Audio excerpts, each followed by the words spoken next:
There's a couple of points that Congressman Berman wanted to make clear to you. Unfortunately, he's not here today. Where is he? Here are my business cards. He's in D.C. Oh. He's in D.C.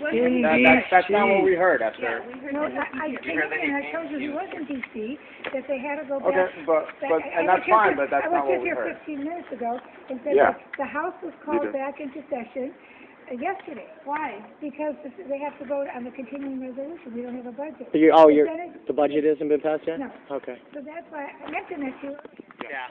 I don't know where you heard that, but all the members are back in session. The votes are tonight at 6:30. So that was done All last right, night, yes. then? Yes. Okay. Awesome. Thank you. We did expect him today. He's not here. Sorry And about that. will he be here Wednesday? We're not He's here. here all week. We're coming here every day. We don't know when he's coming. We don't know. This is his scheduler right here. I All know, right. we changed schedule. We don't know. That's why we If we had a campaign finance contribution for him, would he be around for that? Sorry. No. Let him talk, guys. Let him talk. No. Sorry. Okay. So, Congressman Berman does not like the language in NDAA conference report either. He shares the concerns of ACLU and others about the potential of the law to impact Americans and non-U.S. citizens in the U.S. and abroad. When the House originally considered the NDAA earlier this year, Congressman Berman voted for an amendment to remove much of the detainees' language from the bill. The amendment was defeated, and for that reason, he voted against the final passage of the bill. When the latest compromise version of the NDAA was released, presented to the House for approval, Congressman Berman sided with the view of the Obama administration that the bill provides the President with enough flexibility on this issue. This is why the President lifted his veto threat and why Congressman Berman was able to vote for the bill.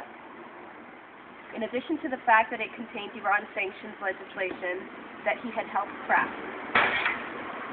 However, Congressman Berman is still not satisfied with the final language in the bill and will be working with ACLU and other organizations to find an acceptable way to implement the law without violating our civil liberties. The ACLU Does did someone one with Udall, and Udall did the same thing. He did an amendment, and it didn't pass, and he still voted for it. So is that what he's going to work with? Someone that is going to make an amendment, and then if it doesn't pass, they're going to still go for it and pass it? Who voted for it? Udall? Okay. What do you call it? So yes, so, but that he worked with ACLU. I mean, we plan on working with ACLU to find a good medium on this. And as I stated, he's part of the committee that got the NDAA. Right? Isn't he? Am I correct? It's Howard Berman. Yeah. Yes. No, I said I was correcting myself. Howard Berman. He's part of the NDAA committee subcommittee. I'm not sure. I will check on that. He's on the Judicial Committee and the Foreign Affairs Committee, so he's not in the Appropriations Committee, but I'm not sure where the bill was. On the subcommittee for the resolution for the NDAA, I'm pretty sure that he's on it. And so he's going to go against what he did or what he as a group subcommittee made and presented. That's section I'm not exactly 1031 sure if and he's on this 1030. committee, so I'm not going to say, We'll but find out for you. I can go upstairs and find out with our legislative staff. I got a quick question. Obviously, I'm going to post this before I can remember the congressman's names, but there was actually a congressman in the Senate who actually stated that it was the Obama administration who actually pushed for that actual language to go in. So it's kind of deceptive how Obama says he's going to veto at first, but then he is the person who really initiated that verbiage to be put in the bill, and now magically he's okay with it because it allows flexibility. I mean, if all along he would have been saying, well, I'm going to pass it as long as it gives me flexibility, but he didn't say that. Initially he said he was not going to do it, but the language stayed in, and there have been congressmen and senators, or been representatives and senators who come out and said that Obama is the one behind that actual verbiage at the NDAA 2012. So I'm not sure, but yeah, I can forward that. I can forward that link. Yeah. I have a very simple question. Did the congressman take an oath to the United States Constitution? Ostensibly he did, right? Every elected official is supposed to take an oath of office before entering or entering office, that oath generally tends to be to the U.S. Constitution and the National Defense Authorization Act, specifically Section 1031, is in direct violation of that oath. Totally unconstitutional. It violates posse comitatus.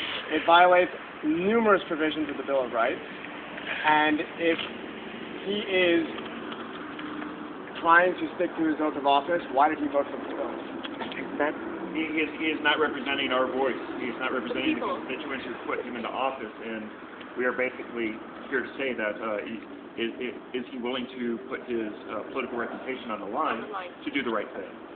Because if this continues, we're gonna petition him out of office for sure. We're gonna go. We're Occupy San Fernando Valley. We'll go to the street. We're we'll Occupy make sure Los that Angeles. He does not get into office again. Him and Bradshaw. As long as corporations keep trumping citizens, we'll be in your face. Yes.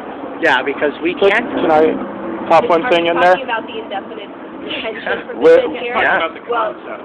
And the concept overall. Yeah, and the Can- concept wait, overall. Yeah. Can I pop something in real quick? Sure.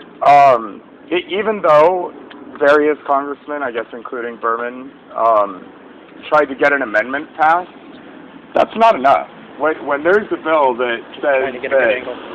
if you interpret it right, you can grab Americans for pretty much any reason. I mean, voicing your opinion is something we've all done. And you grab them and you call them a terrorist, and then you throw them in one of those FEMA camps and no one ever hears from them again. As long as that's a possibility, you've got to vote no on these things. It doesn't matter what it's bundled with. They're not going to stop shipping the bullets or the gasoline to the Middle East. I was in the Marine Corps. I know how Hoorah. the supply works. They're not just going to cut the soldiers off. To say that it's packaged with this annual spending bill is, so vote against the annual spending bill. It's not going to endanger us. We've got plenty of various capability weapons to protect the United States. We don't need to have Marines and Army running around on the streets grabbing people without trials for any reason. And that they're being given the ability to do that by Congress and by the administration, apparently. Okay, so this administration may not take the opportunity to go completely batshit Holocaust insane, but a future generation could with the infrastructure in place. Just like the Patriot Act put in place, open the door for legislation like this, which is furthering upon the Patriot Act. Patriot Act has already stabbed the Constitution in the face. Now this just wants to take its head off. Which also opens the door for further legislation, which increasingly takes away your rights and our rights. Listen, one day, you're not going to have the right to voice your opinion if we keep going this way. We're all in this together. We're political scientists here. Protesters low-level terrorists. And if the Army's making the call on who gets arrested, we're all going to be called, you've been out picketing, so we're all going to be called low-level terrorists and marched away. You know somebody... 1,400 cops being in downtown Los Angeles to remove 500 people. We were outnumbered 15 to 1 that night. They were cutting tents open and slamming sleeping people in the ribs with their batons. I've seen rubber bullet wounds. They say it didn't happen, but I've seen the wound. The KTLA even interviewed one of the guys, but they never broadcast it. And the nasty things they did to us in jail. And some people, they say some of the tactics they actually used in jail were, you know, the way they do things. But I'm former military. Those are breaking tactics. We are breaking people. Those are breaking tactics. They tried to break us. Keeping us up all night. They put 50 of them in a room for 18 people so that they had to stand for 14 hours in a row. There was a bus full of girls that went from Van Nuys over here that went downtown. They were in the bus for 8 hours. Some of them were on their periods. They weren't given tampons. They weren't given anywhere to go to the bathroom. They were taking turns in a bag and shielding each other, and the sheriffs just made fun of them while it was happening. Yeah, 3 of our guys missed their pants because we were in the buses for 8 hours, and then we got shoved into a 18-man room for 50 of us for like 8 hours, and so it's continuously, and then all night they kept us awake, transferring people. Tell me why people need a blood pressure check at 1:32 in the morning, and then the food is unedible. These are military tactics that they use to break Guantanamo Bay detainees, and that's happening right down the street. and our offense is standing up against that sort of stuff. And now the National Defense Authorization Act tells me that I was in there for 3 days for protesting. You're telling me I'm not going to be able to have a lawyer the next time? Oh my God! Oh my God! And we have families.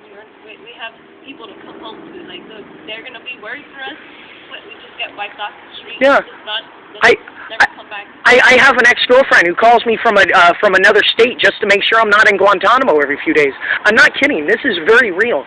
This is a violation of who we are as people, as Americans. Representatives stand up for the people that elect them. So if he really is against this, forget the amendment. Call President Obama and ask him to veto that thing. Tell him he regrets his vote and shouldn't have done it, and veto it. Tell him to come out publicly. Speak on behalf of us. We're not hearing our voice. There are 629 We left messages, total but our representatives messages don't carry the same weight. and House of Representatives. There were 105 who took their oath of office very seriously and decided to veto NDAA. Vote against. Vote again. Vote again. Yeah, vote again. They decided not to vote for NDAA the way that it was. So just, yeah. Thank you. So, yeah, I see you're writing it all down. I appreciate you're going to pass that on to him because... I would very much like you to please to sign the sign-in sheet so we know Sure. who you are, so we Be can glad get to. to all of you. Sure. I personally wrote an email to him, and I just get the auto reply thing, the email. Congressman Berman? Yeah, what's your name? Robert Barrero, and I get the auto reply email. And so, what I want is to actually. No, we like to see you here. We want you to come. We want you to come. We were happy to see you here. We want to hear from you. I mean, Do you want to get through? I'm sorry. Sorry. Go we for it. certainly want to hear from our constituents. We always welcome an opportunity to meet with our constituents. So, Tell us who you are. Oh, and hey, give Sherman a call for us. Tell him we're coming over there. you can do that. You can do that. That would be awesome. That would be And awesome. the address. And the address, yes. We have the address. Yes, we have the address. What's that? Is that something you know offhand? No, we don't. I know his number, yes. It's 818-501-9200. Awesome, awesome. He is on the corner of Van Nuys and Densmore. Yeah, what's up? We're signing. We can get, Sure. we can get responses to you. This is very, very important. So how long does he usually take to turn around to talk to his constituents on matters that are this important? I mean, we're talking to you right now. Yeah. We are representing him. You don't know what's going to happen in So you're the representative's representative. Yes.